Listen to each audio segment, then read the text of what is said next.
Kyla, Casey, and Carol.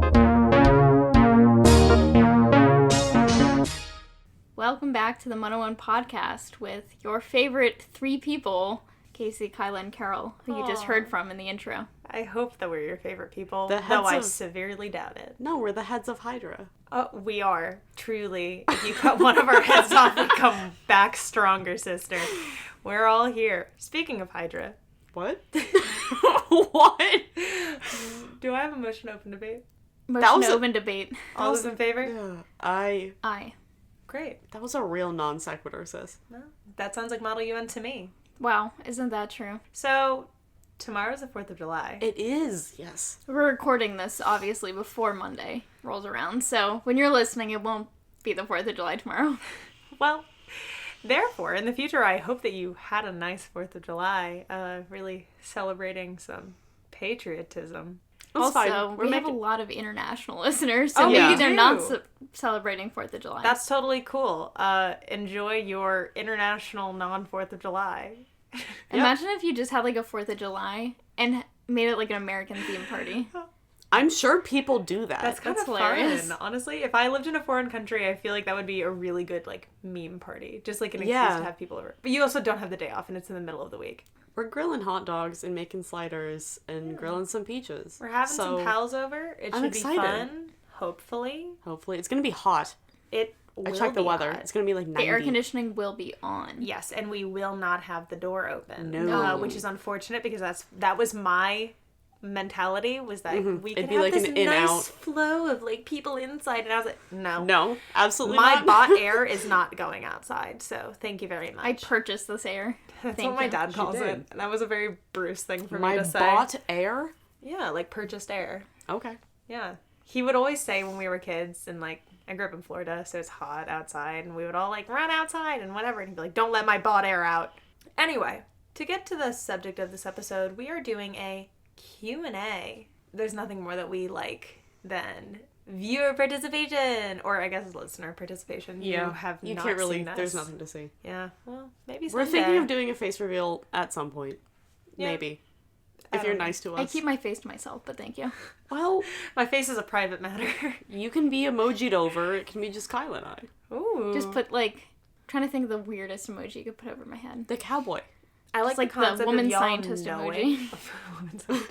I like am the not a concept STEM major. Of you knowing what Casey looks like, so someone could like frantically run up to her at a conference and be like, "Oh my god, can you sign my shirt? Like, I love modeling." No, the only fear I have, not that someone would, like, be excited to see me. They would go like, "Oh, it's that girl." It's just the It's podcaster. the podcast girl. Like, oh, she's in my committee. That's far more accurate. But That's- I hope that's that the what I people was that thinking. listen to the podcast and know about the podcast are at the worst neutral about it, which I Yeah. feel is the case. I feel like And nobody the most hates us yet. Don't really understand what I look like. Well, there's nothing we love more than being lazy and not having to think. And so that's exactly what this episode is. That's true. We asked for questions and you gave us questions and we are going to answer them. Caroline, are you insinuating that every time we ask for listener input, we're just being lazy on research? 1,000% Yes, yes. absolutely. 100%. We are not in the mood to plan out an entire informative episode, but stay tuned for more informative episodes and stay tuned for more informative articles on the my website God. on August 19th, baby. How many times will we plug it? So that's- many times. The only job that I have on this. Okay, podcast. let's start this out with a fun, non-MUN related question. Okay. What are your favorite high school or college memories? My favorite high school memory is probably getting up every morning at like 5:45 a.m. to go to school until 3 and then working from 3 to 9 p.m. That was my favorite high school memory. It was a really good time for me. I loved it. One of the first times Casey and I ever talked about high school was her telling me the fact that she would get up at 5:45 a.m. and lay there and cry or nearly cry every day. Oh my god, Which- Casey! I get. If I had to do that sort of like work time as a high schooler when you're emotionally fragile and like living the worst time of your life, I would hate it. I just played a lot of sports in high school. It was fine. My favorite memory was being on the golf team, which sounds really stupid in Florida of me, but I just got to go every day and play golf for free with my like 2 best guy friends. and we would just BS on the course, and it was really, really fun. And I got super tan, which was great. Yeah, but you got like a weird The tan. golf tan. Well, okay, but if I I, got had, so if I had tan. like a full outfit on, it was like tan. But then there's a picture of me from homecoming my junior year where you can see my sock tan and my foot is white and my leg is as brown as crisp toast. So it was a lot. My favorite high school memory was leaving. Graduation. Like, I didn't really have, like, a high school experience. We've all chatted about this. Yeah. But, you know, not everybody else. I literally went to school, came home, went to work, like Casey said, came home, and talked to my best friend across the street. That's literally it. That's all I did in high school. I don't know. I don't want high school to sound like it was like the Wild West, like rough time for me. There were good parts. Like there was things I liked, like clubs I was in, or honestly, I really liked my job. I really liked the people I worked with. So, you know, they were good. But I feel like nothing. I don't know. It was all such a long time. I don't want to say a long time ago, but like I feel like it's faded in like comparisons of my college memories. No, I have a best memory. It's when our Brain Brawl team. I was on Brain Brawl, which is like Quiz Bowl or like academic team or like a trivia thing or whatever you want to call it. We called it Brain Brawl. And so our Brain Brawl team, which was like just the seniors, went to, I think it was districts, and we got second, which was really, really cool. And I had that medal hanging up in my car for like, God, years. Imagine you hitting the brakes and the like metal's hanging from your window. Not window. It's hanging from your mirror and it's like smacking into your windshield. No, I shortened it so it would only swing a little bit. Yeah, I was also on academic team / brain brawl / trivia, whatever you want to call it, and it was super, super fun. Oh, I don't so know. fun. And it is weird because I only recently graduated, but I don't remember a lot of high school outside of like negative things. Yeah. And not that I had like a bad experience. I didn't. It was totally fine. I am a middle class young woman that had very few struggles in her life, and it was just what it was. But as far as college memories, and like not to be like sentimental and ugly, because I don't, but like meeting Caroline and Casey and like moving in with them and like finding my best friends and like having a good time and a real family out of the people that I love. Anyway, move on. My favorite college memory, I think, it's so hard because there have been so many times in college where I've like genuinely laughed for like probably half an hour straight. And one of those times was when we were at the pool at SomeMUN. I think that night was one of my favorite college memories. That's a good choice. I don't know, it was a good like concluding Full circle. night. Full circle night. Cried in the pool. It was Cried great. in the pool. It was a good time. I think it's hard to pick out one memory. I think most of the time that our friend group spends together is a really positive experience, and like having such a great friend group is, you know, a really great thing. And if you're a high schooler looking to go into college, or you just graduated, or, you know, of course you're thinking you're going to college after high school, it's awesome. So it is. It is everything and more. Everything bad about high school drops off, and everything good about it is emphasized. But don't think that like because you're in college, all the high school stops, because it doesn't. There's still things you have to deal with in life. Just hopefully you gain independence, you gain closer friends that you get to spend like most of your day with, so that, you know, those are the positives. Eventually you live with them. If you're conjoined at the hip for 3+ years. You become married by common law standards, and you know, you just move on. Are we considered married by common law standards, Kyla? Oh my god. We can't. Kyla and I have There are 3 of us. No, we've lived together together for longer. 3 years now. What's the common law We're gonna standard? be married. I love that for us. I'm gonna file as a joint household for my next tax return. I'm sure the United States Your government tax would breaks love are that. going to be fantastic. God, now I can get $80 back instead of $40. Yes, I'm not sure that's how that works. I'm guessing TurboTax will tell me. I filed my taxes on the last day. I don't think anybody wants to hear any more about taxes. I'm sorry. We really just got into the social aspect. Okay, let me ask a question that someone else asked. If Model UN was a movie, what movie would it be? Wait. Oh, God. I know it's good, right? Mission Impossible. That's a good one. Because 1, running a club is Mission Impossible. 2, planning a conference, Mission Impossible. 3, conference weekend. Seems like Mission Impossible.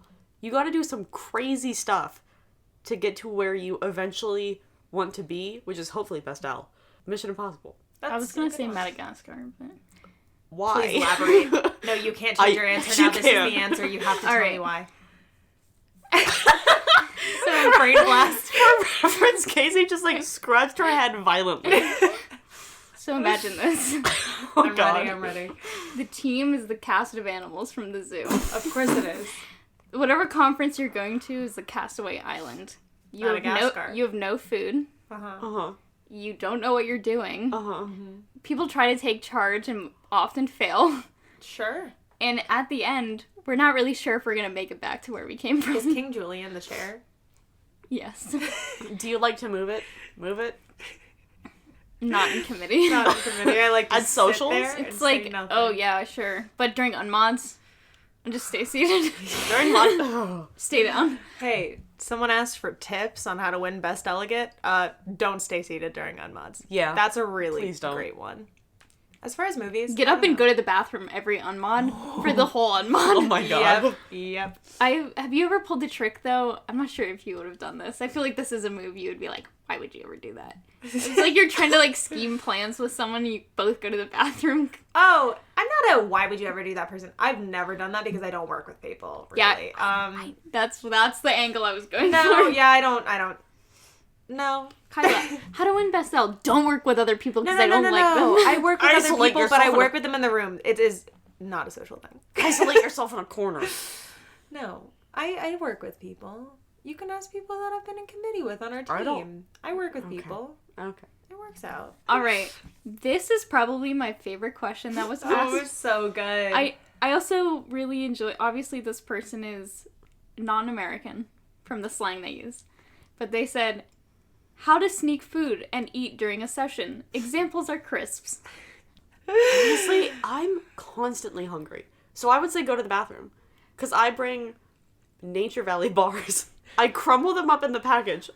I take them to the bathroom. You 'Cause shot I them? know I've only got about 5 minutes. I shotgun the package of Nature My Valley mouth bars. is agape. How do you not choke on that? It's like the Well, I mean, syrup. you don't do it all in one. You do it in, like, pieces. Wow. I cannot physically fit 2 Nature Valley crumbled bars in my I mouth. don't know. In contrast to what Carol said, I go for the granola bar route, but I go Yeah. for the ones that are not chewy, But, like, not this- the Quaker yeah. ones. I like the Nature Valley ones, the peanut ones with like the peanut butter on the bottom. Delicious. Those are really good. Caroline is allergic to peanuts. She would I die am. if she ate those. Yes, I would. But I like the concept of them. So that's a good move because it's really quick and easy. As far as crisps go, sis, I have That no sounds idea. so loud. I'm sorry. It depends on your chair. That's what I would say. Because some chairs How don't big your care. committee is Oh, too. that too. Because we do crisis, so it's like you got max like 20 people in the room. It's hard to hide you like popping open a bag of Lay's in the back, but like I love the see, concept of a giant. like a family-sized Dorito bag. Well, I was thinking a giant GA with like 100 people, and one person's giving a speech, and you just hear like crumbling in the background, It's like the person giving the crunch, speech. crunch, crunch. See, I don't think any committee I've been in has like an issue with people having snacks, especially if it's like a 3.5 hour long session. Yeah, I feel like it's only if you're disruptive. Yeah. But honestly, you should probably step out, eat your snack really quickly, and then come But back. the thing is, I don't really see people snacking that often in committee. If they are, it's like pretty covert. Here's my thing though. Because I get super keyed up conference weekend, always bring along a sack of clementines because I end up like really messing up my eating schedule and always like being hungry at weird times And also, like everyone losing is my getting appetite. sick. So, Yeah. like, that Everyone- vitamin yeah. C is very helpful. So I will bring like 3 clementines into committee, and I have high key peeled a clementine under a committee table and eaten it during debate. everyone's just like, Casey comes up with like clementine rinds under her fingernails and it's like, I don't know what to do. I don't know what to do. Here's the thing: you gotta get the this is some insider. Instead of baseball. You get the clementines, the like cuties made for toddlers that have the really loose skin, and if you get good at them, like I have, because I eat way too many of them. I get like sacks at a time. Casey's like, I am adept at peeling clementines. Yeah, you can peel that puppy in one go. she's got loose skin. I'm grossed out. Here's my thing. You want to go hardcore, right? You want to bring a snack into committee? Get some frozen bananas. Get yourself a little water bottle. Fill it with the milk of your choice. Peanut butter in a container. magic bullet in your bag. Bathroom. About, a minute? Put that crap in the blender. Blend it. Pour it into a water bottle. Drink it. You've got yourself a smoothie. Caroline's just using this as a platform to tell you the smoothie recipe she's been making the past 4 mornings. Honestly, it's pretty good. How to get funding for MUN conferences. Oh, Lord. If we knew, we'd tell you. Yeah. Well, fundraising is super, super key, and I would recommend just being interesting because, we've done bake sales, we've done telemarketing, we've done, selling different items, whatever. Seminars. Yeah, there's so much that you can do. Just get creative and really push on all fronts because it's super hard to do. We can do a longer article on this for the website. Or maybe another episode for club management. Yeah, that's not to say that bake sales don't work. Oh, they do. We would rake in a couple $100 on each bake sale, given that we probably spent at least like 60 on materials and then like a few hours baking and like a few hours decorating, and obviously the time spent at the bake sale. But I think the fact that we're a Model UN team versus like a sports team, people come up and ask and they're like, oh, what's Model UN? And then we explain it and they're like, oh, that's super cool. Yeah, picture yourself as a high school sports team and just do what a high school sports team would do. Do a car wash. Sell you candy bars. Do a, charity night at a restaurant where they'll give you like 10% of every purchase where they say your name. And honestly, it's more, and at least in our experience, a long haul process where you have to do a lot of events rather than you do one big thing and you get all your money. If you're able to host a gala for alumni or anybody or a training seminar for younger delegates or whatever, and you can bring in money from that, that's awesome. Really recommend it, but it's not an easy thing to do. Can I ask one of my favorite questions that we got besides the crisps one? Of course. Chicago? ? Airport, good, city, windy. Okay. And that's Pizza, that. not pizza. Can I ask a question that I really liked? Opening speeches. Too long. Don't do them. Say pass. Anyway, okay, moving on. So, this was asked twice, which I thought was really interesting. But what is your dream committee and dream position?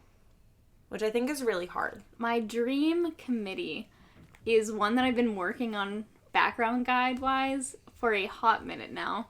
I started writing sophomore year, like end of sophomore year, when I had just been elected training coordinator. And I'm like almost done with it, but I haven't touched it for a while. But I don't want to give all of it away because I feel like it's one that I haven't seen at all on the circuit.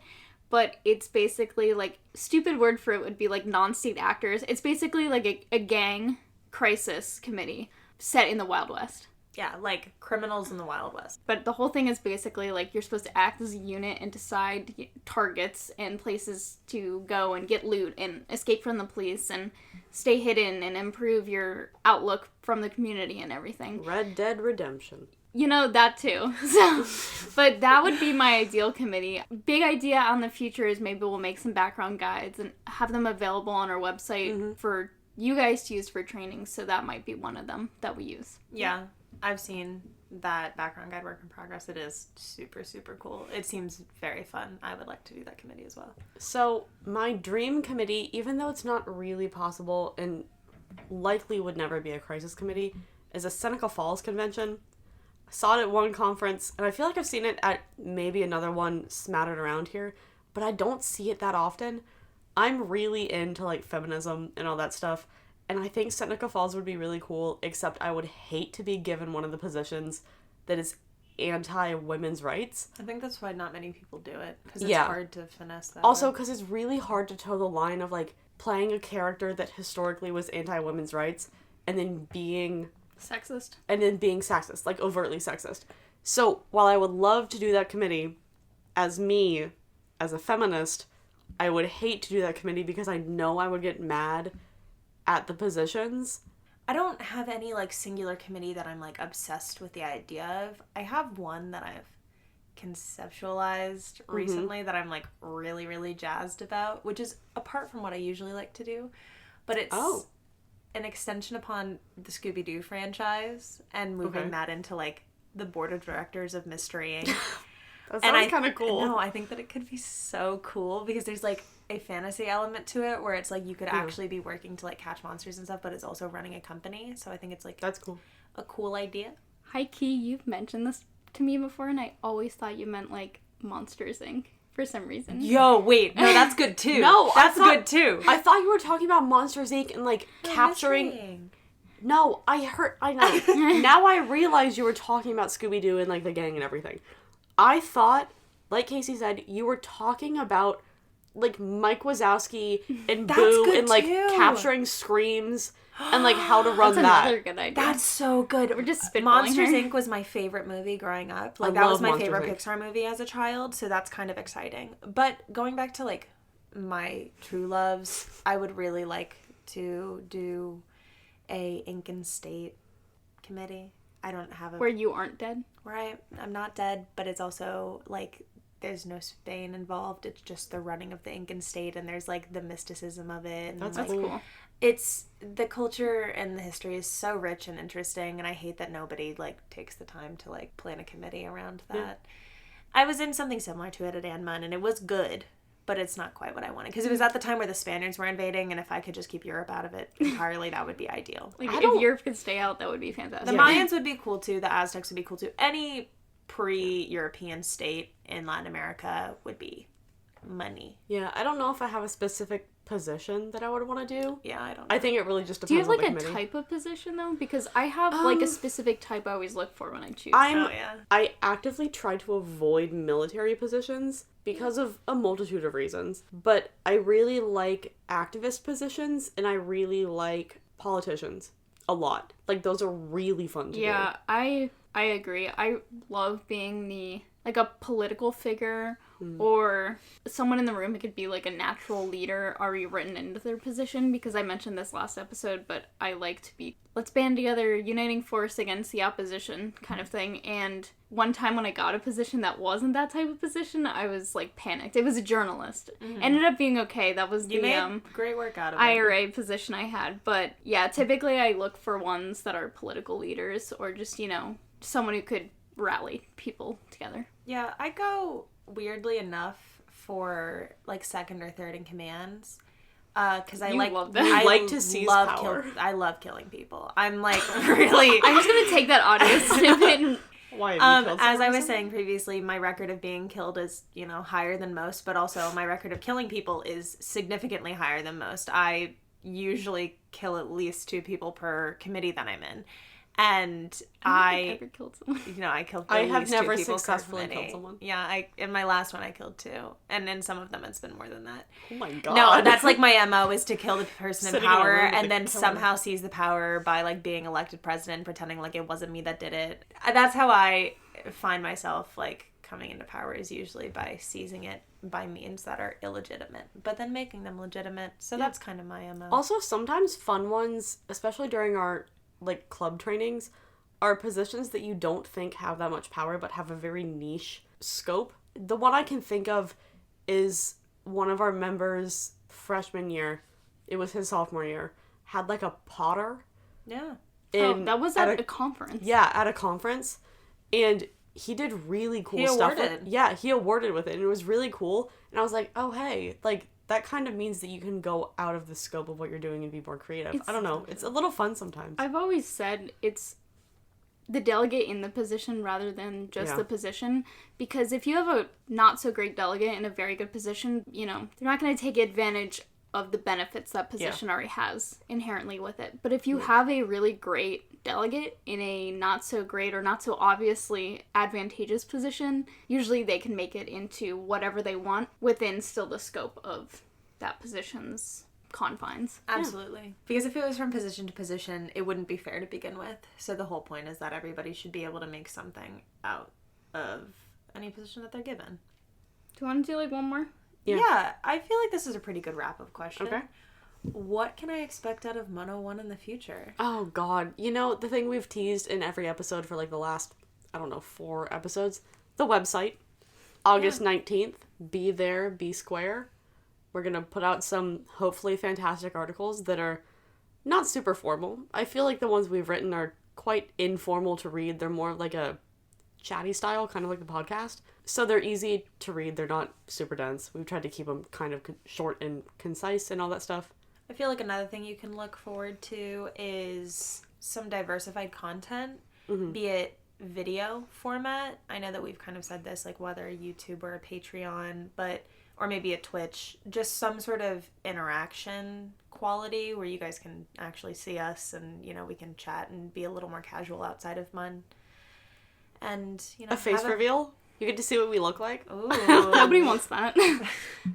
Honestly, nobody wants that. We're gonna do a poll. Do you want us to do a face reveal? And we'll have like 30% say no. Oh my God, the amount of people that said no to joining the Facebook page. Oh, I was crying laughing. It was so good. I was gutted. I would say kind of like a back end thing that's going on is we're really looking to, as we're growing on social media and as the podcast following is growing, Facebook group, everything, we're looking to reach out to conferences and reach out to anyone who wants to utilize MUN 01 to promote something cool that they're working on. We do have promo, pricing, and kind of a spreadsheet, little handbook thing that we made on Canva that looks really nice.